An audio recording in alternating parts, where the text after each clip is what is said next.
Assalamualaikum warahmatullahi wabarakatuh. Bismillah, alhamdulillah, wassalatu wassalamu ala rasulillah, amma ba'da. Halo, apa kabar semuanya? Semoga semua sehat walafiat ya, lahir wal batinan di rumah.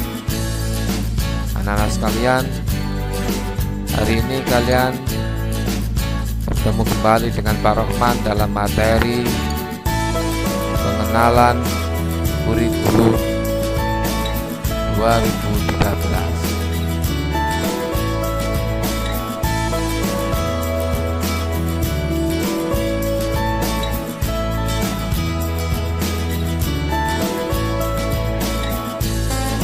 Tetapi sebelumnya kita awali pelajaran ini dengan bacaan basmalah terlebih dahulu. Bismillahirrahmanirrahim. Anak-anak sekalian, apa sih itu kurikulum 2013 atau yang lebih dikenal dengan K13? Kurikulum 2013 merupakan kurikulum yang berlaku dalam satuan pendidikan di Indonesia sekarang. Kurikulum ini merupakan kurikulum tetap yang diterapkan oleh pemerintah untuk menggantikan kurikulum 2000 yang sering disebut sebagai kurikulum tingkat satuan pendidikan. Kurikulum 2013 telah diuji coba mulai tahun 2013 dengan menjadikan beberapa sekolah menjadi sekolah rintisan.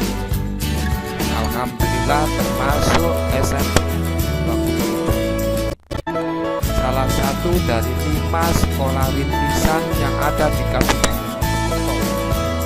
Nantinya SMPN Mojokerto ini sudah melaksanakan kurikulum 2013 sejak tahun 2013.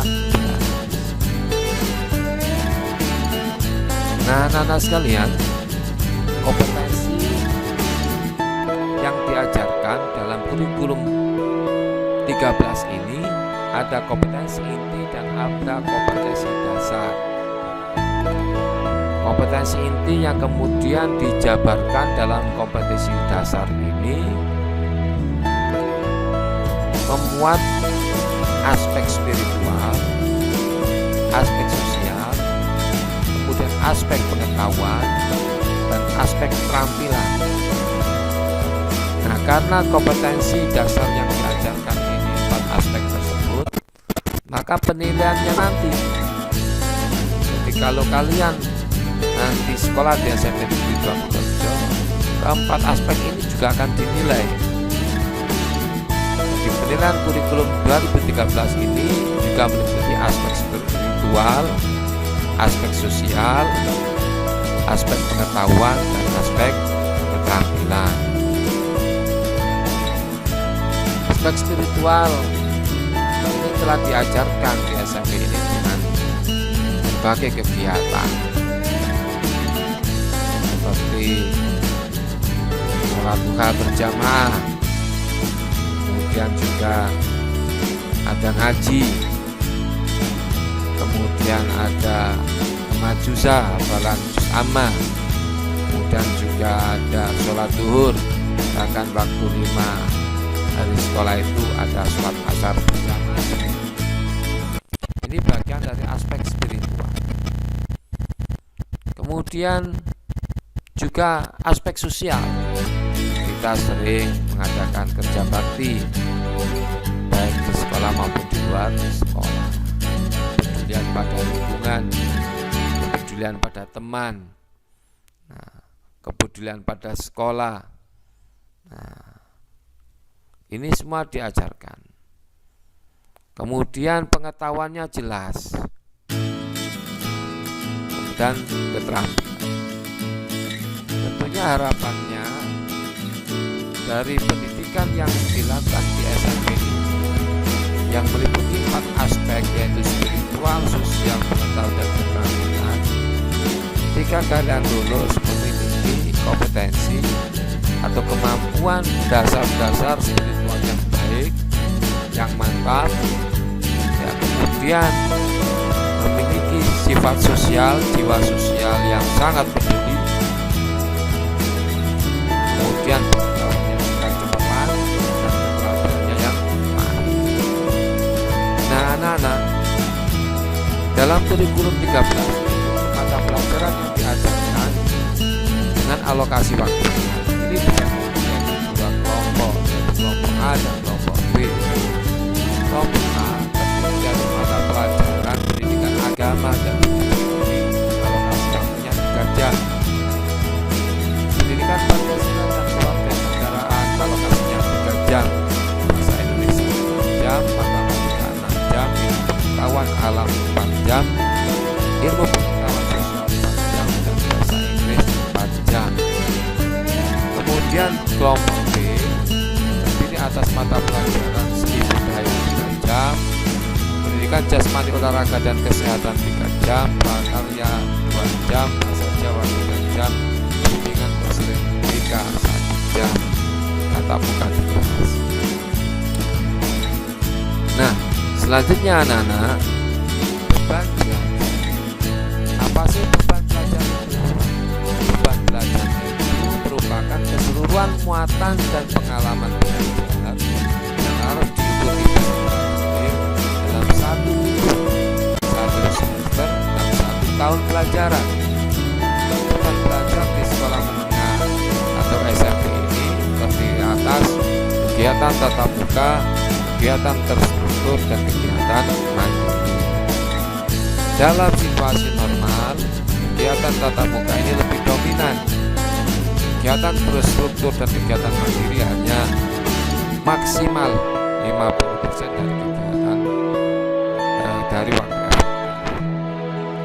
Nah, karena situasinya sekarang ini situasi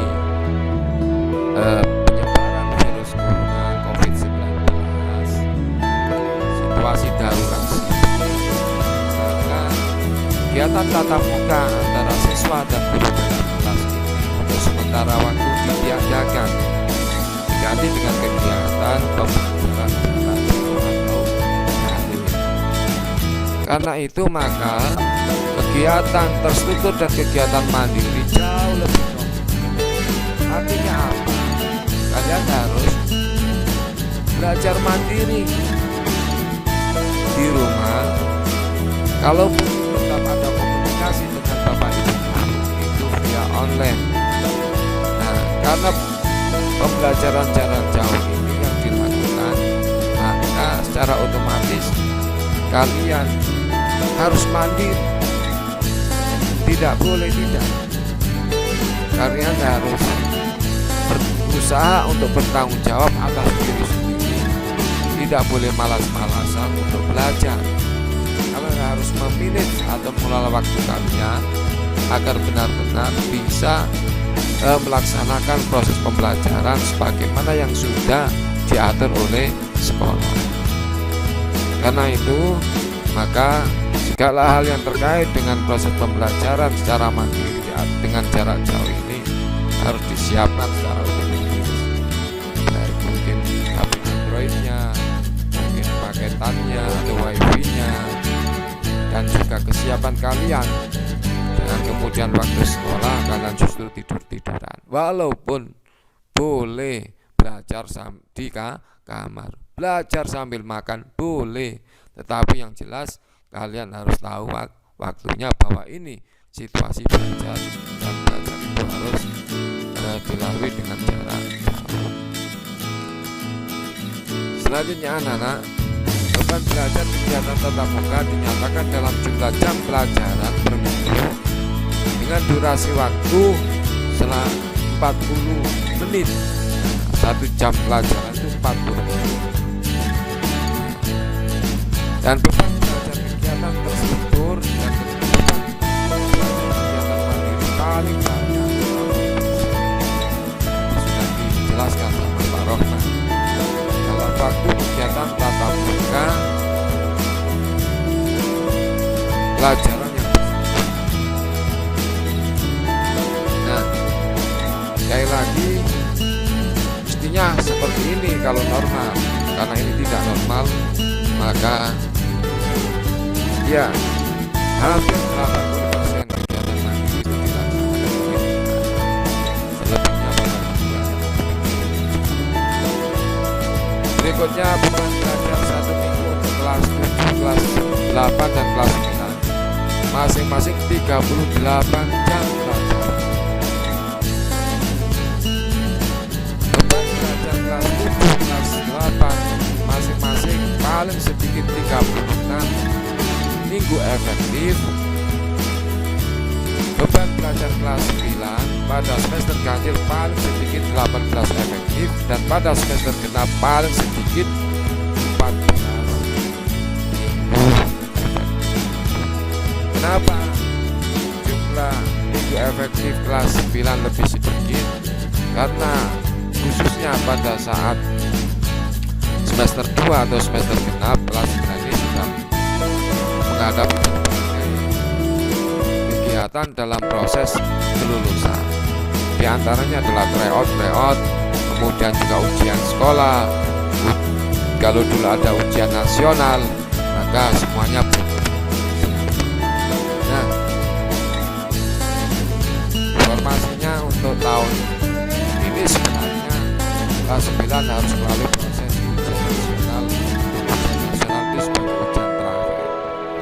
Tapi karena perkembangan terkait dengan virus COVID-19, akhirnya ujian nasionalnya ditiadakan. Dan kemungkinan untuk selanjutnya ujian nasional ini juga ditiadakan. Oke anak-anak, demikian yang bisa Ar-Rahman sampaikan sekelumit tentang pengenalan kurikulum 2013. Paling tidak kalian sudah sedikit memahami, khususnya adalah dalam pembelajaran dan penilaian, bahwa aspek yang akan dilakukan dalam proses pembelajaran dalam kurikulum 13 di SMP dan juga secara umum dan keseluruhan di Indonesia meliputi aspek spiritual, sosial, kemudian pengetahuan dan keterampilan. Semua komponen itu, semua aspek itu harus tercapai kompetensinya.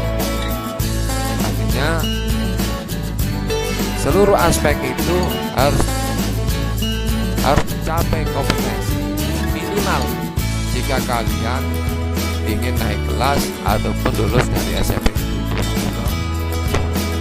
Karena itu proses pembelajaran harus diikuti dengan sungguh-sungguh, karena segala aspek terkait dengan spiritual, sosial, pengetahuan, dan keterampilan itu. Demikian, semoga ada manfaatnya.